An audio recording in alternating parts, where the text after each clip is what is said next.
He is worthy of it all. I'm going to need a minute after that. That was so good. Thank you. Happy Mother's Day. Happy Mother's Day. Yes, it is a good day to be in the house of the Lord. Thank you for being here, for battling the rain. If we haven't met yet, my name is Helen Jean Thompson, and I serve as the women's director here at Bainbridge Church. If you haven't gotten involved in our women's growth groups this year and would like to jump in, please come talk to me after the service. I'd love to fill you in. It's a privilege to talk to you today. This is not something I'm used to. I'm out of my comfort zone, but the Lord does great things when you get out of your comfort zone. So feel free to give me some encouragement. I will need it. So many of you know my story. You know that Mother's Day has not always been this joyous occasion for me. In fact, for a good decade, I hated coming to church on Mother's Day because I was faced with what I wasn't. Tim and I walked through 10 years of infertility and loss before starting our family. My mom is with the Lord. My mother-in-law is with the Lord. So I recognize that with this day that is full of joy, some of us are carrying some sorrow, some grief, and maybe some regret. So my prayer for you today is that you would find peace and comfort and strength here in this room. And if you need prayer, please don't leave here without talking to someone. We would love to stand with you in prayer. So after our 10-year struggle with infertility, we had a little bit of a baby explosion at our house. And we had 4 kids in less than 4 years. Tim and I have currently been married for almost 24 years, and we are right now parenting a couple of 13-year-olds, a 12-year-old, and a nearly 10-year-old. And it's been wonderful. We are enjoying it. I used to be scared of teenagers, and now I'm about to be outnumbered by them in our house. So I think most days, if we could push the pause button right now, we would. But we have never been busier. I took a minute while I was writing all this down, 1 minute, to see how many hats that a mama wears throughout the day. And I made a short list. Are you ready? Ready? Okay. We got caregiver, nurturer, educator, emotional supporter, teacher of life skills, teacher of social skills, potty trainer, counselor, discipliner, home manager. There's a whole subset under that, right? Activity director, nurse, nutritionist, cook, stylist, protector, chauffeur, discipler, mediator, hazardous waste manager. Yeah? That was 20, in case you were counting. It takes a village. We all need each other's help. And I know that some of you dads are like, well, I wear the hazardous waste manager hat. We know, but today is our day, so we will celebrate you next month. So if you find yourself up here speaking on a Sunday, I would encourage you to pick a topic that you're terrible at. Today we're talking about resting in the Lord and practicing the Sabbath. And I am not one to sit still ever. I'm a doer. I'm also a morning person. When I wake up, I have my to-do list. I have a to-do list for each of my 4 children, and I have a to-do list for Tim. Now, as a side note, we homeschool our kids, so although I don't technically work outside of the home, it is a very full day. And resting is not my forte. Anybody else in the room, when you plan a fun trip, think of the to-do list first, like, okay, we're going camping. It's going to be wonderful. We're going to have a great time sitting around eating. But there's 85 things we need to do before we leave the house, and that turns into at least 160 things to do as soon as we get home, right?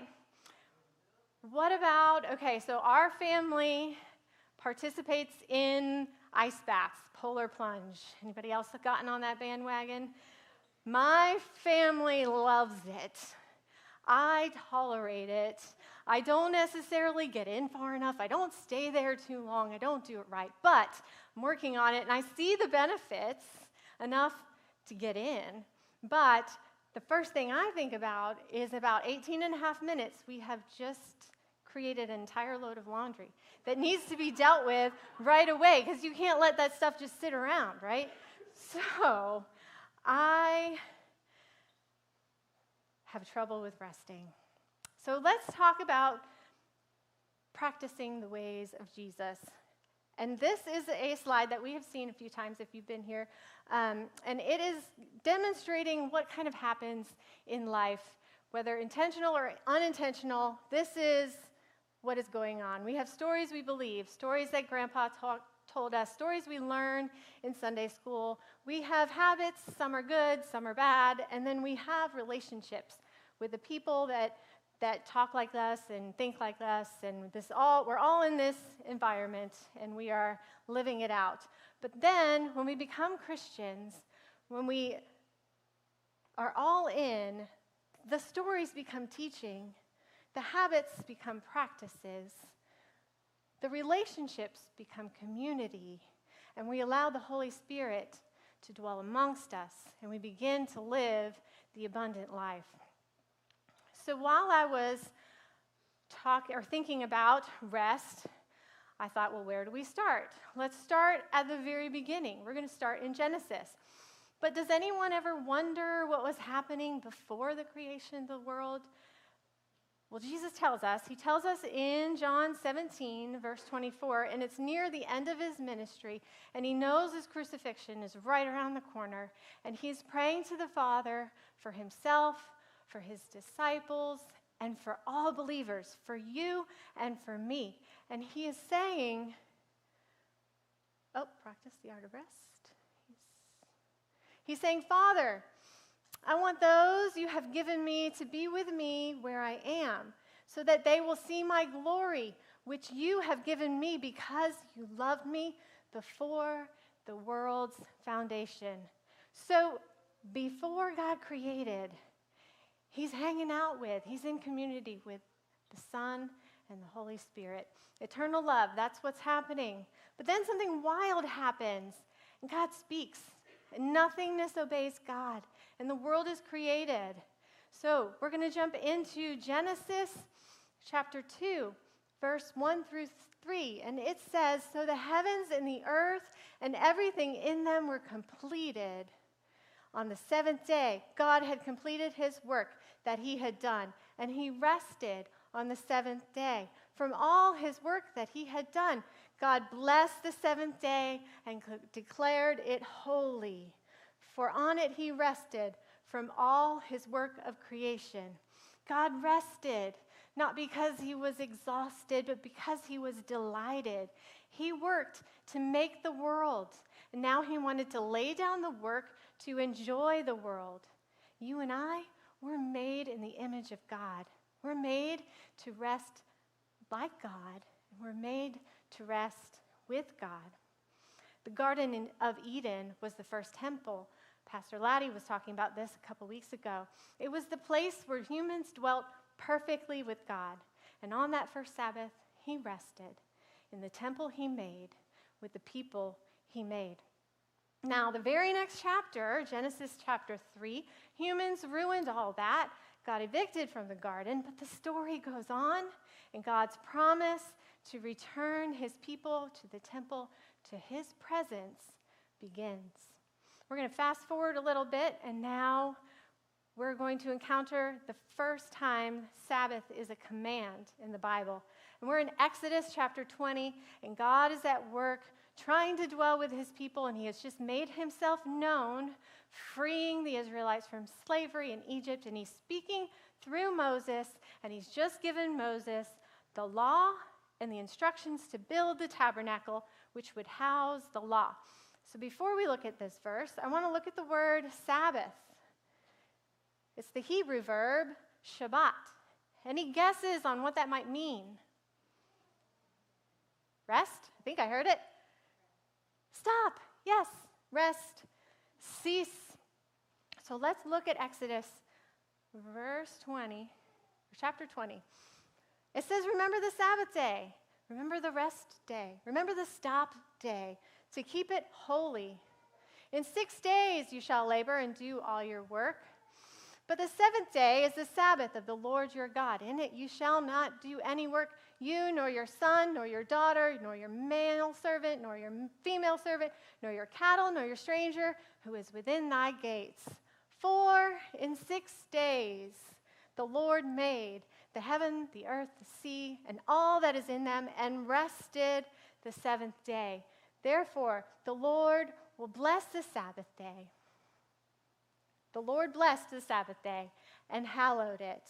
Let's look at this word for right here. That's a preposition. It can be replaced with because of, as a result of, due to. And this begins the why of the command. Stop, because God made everything. Let's go to that next slide. The why. Here's another one. We practice the Sabbath day to remember we are human beings, not human doings. And then one more. The Sabbath is stopping me to remember the one who started me.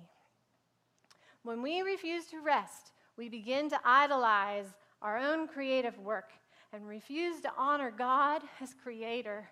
But when we rest, we're saying to ourselves and to everyone else that we do not worship work. So eventually, the Israelites built the mobile tabernacle. It's also known as the tent of meeting. And it was built in the wilderness about 1450 BC, about a year after they were freed from slavery. And they used this portable dwelling place over the next 40 years in the desert to house the law, to act as a dwelling place for God, a place for the people to bring sacrifices and to worship. About 400 years later, in 1 Kings chapter 6, Solomon built a permanent temple right after David conquered Jerusalem. And Solomon built this temple so that God could dwell with his people.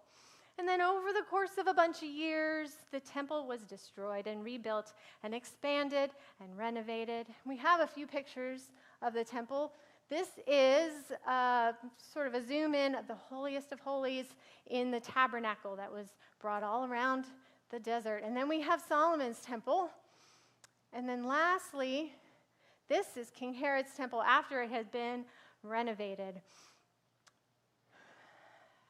Everything about the temples, the mobile one, permanent ones, they're built to remind people of the Garden of Eden, God's initial dwelling place with humanity. They were built all with their main entrance in the east. And as you enter, you go into the holiest of holies as you head west. The tabernacle was filled with as much color as humanly possible in the desert, and the temple was full of carvings of trees and cherubims and flower blossoms and precious stones and cedar and cypress and gold, and they all had a water source, remembering the river that was flowing out of the garden. And in these temples, there's a veil symbolizing the separation of God and man. And it all began in the garden. On the Sabbath, the place of worship and the time for worship were combined. The temple is the place, the Sabbath is the time. Not too many years later, after Herod renovates the temple, in walks Jesus. And boy, does he change everything. Did Jesus participate in the Sabbath? Yes.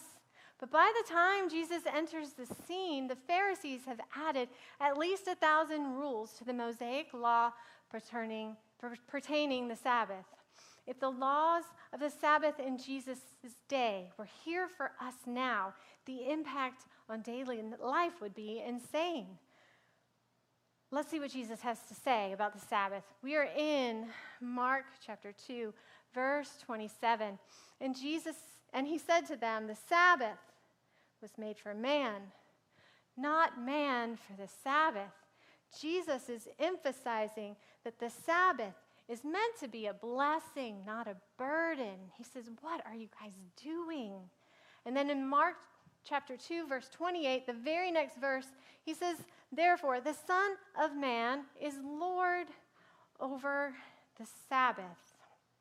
He confronts the Pharisees and their rigid rules and brings it back to true rest in him. He prioritizes acts of kindness and healing and rest, and he rejects those strict man-made laws. Now, as we know, the veil in the temple was torn to two, top to bottom, when Jesus died on that cross. It's recorded in Matthew, Mark, and Luke, and it symbolizes the barrier being removed. And now, through Jesus' sacrifice, we have direct access to God. And then in Acts chapter 2, the Pentecost, the coming of the Holy Spirit, that day and every day since, we are the temple. God dwells in his people. A little later, as Paul is writing the Corinth church, he says in 1 Corinthians 3:16, "Don't you yourselves know that you are God's temple and that the Spirit of God lives in you?" We are the temple. But do we make the time? Now, should we be experiencing God in all of the chaos of the dinner dishes and the packing of the lunches in the next day, and that project is due tomorrow, and where is the soccer jersey, and the dishwasher isn't draining, and something smells? Yes, we should see God in all of that. And should we have a time of prayer and get into the Word daily? Yes, that's abiding. That's different than the Sabbath. Abiding is a continuous state of being connected and nourished by God's presence. This is easier for me, actually. I can find God in the mundane of folding that laundry. We can find God in a math equation, in a science project. He's everywhere. Sabbath is a specific day of rest and worship, a time to pause and focus on God's creation. So here's a little side note about the dinner dishes and the laundry. I'm talking to the mamas that have 10, 11, 12-year-olds, because that's where I'm at right now. When we are handed that baby, part of the job description of mom is to, in that moment, start working your way out of a job, right? Do we lose it all? No. Some of that mamaness always stays there. But if you have a 10 and 11 and 12-year-old, they can do the dinner dishes. Yes. And if they can reach the buttons on the washing machine, you know what? They can wash their own clothes. We have to allow them to practice these skills, right? Tim and I started this thing a couple of years ago, and it's probably one of my favorite parts of the day. We eat dinner together, and then we get up, and we go for a walk. And we walk the neighborhood while someone's washing the dishes, someone's sweeping the floor, someone's putting the food away, someone's wiping the counters. Okay, I have a lot of kids. Many hands make light work.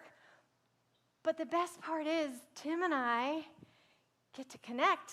We get to have a conversation, check in, and it's wonderful.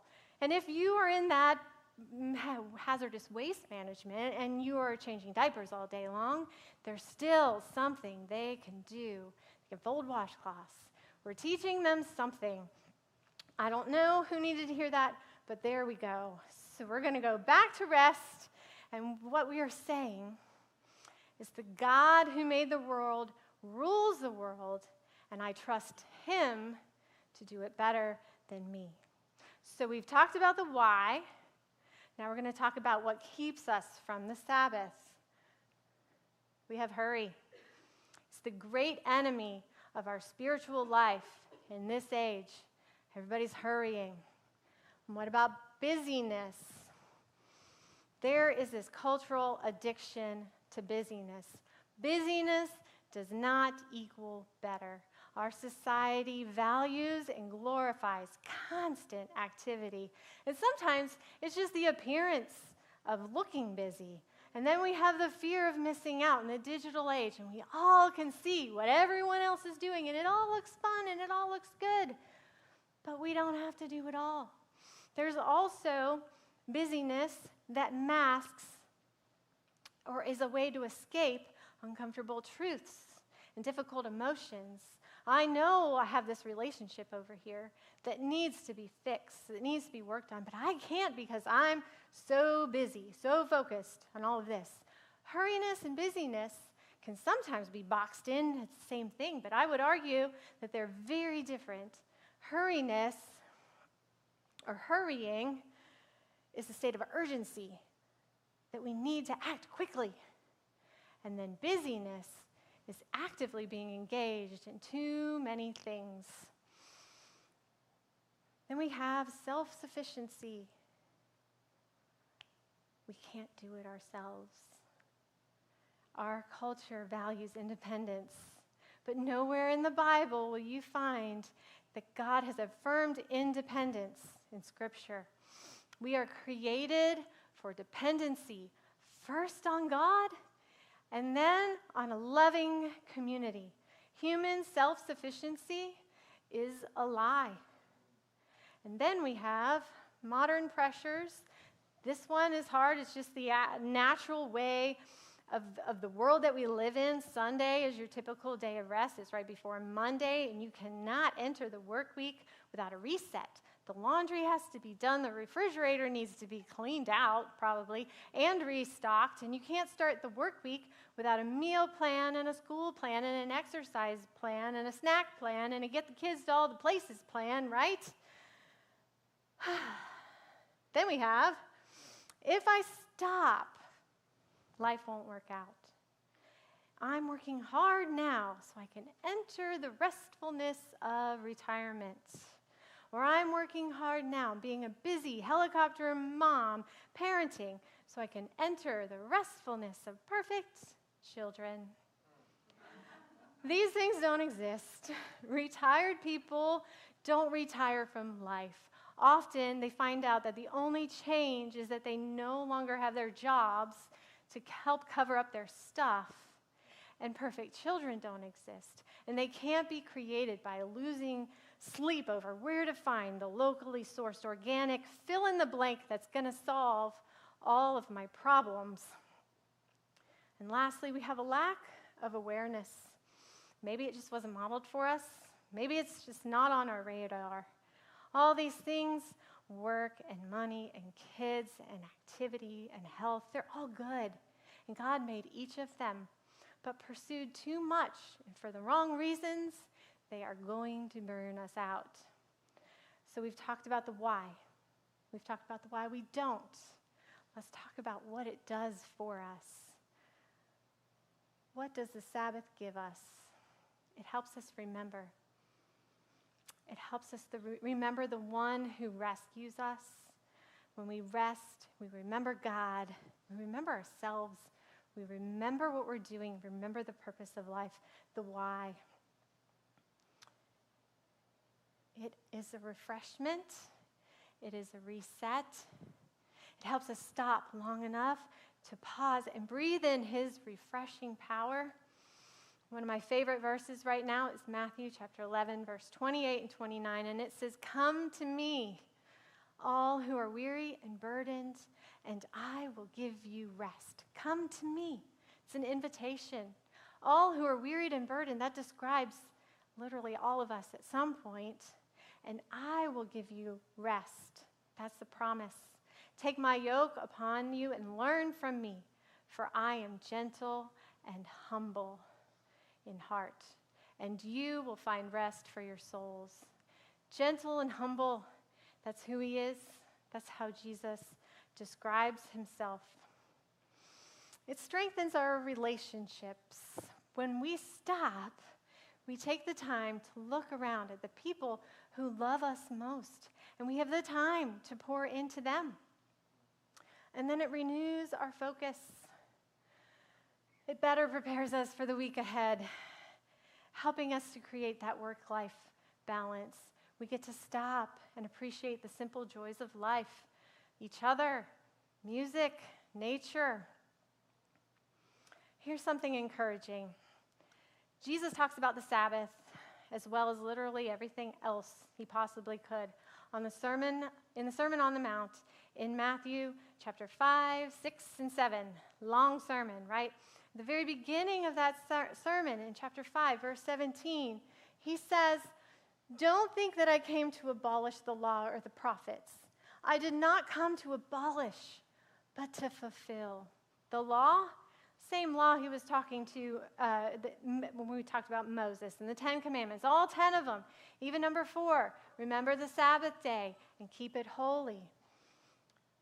He did not come to abolish. He came to fulfill. It has not been discarded, but it has been redefined.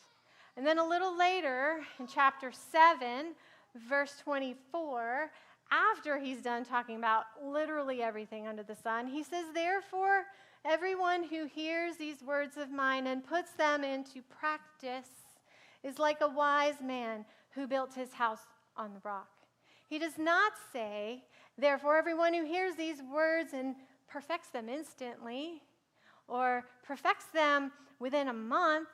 No, there is room for practice. Practice to exercise regularly and repeatedly in order to maintain or improve one's proficiency. We get to practice his way. If we are Jesus' apprentices, we should practice his way. So how do we do that?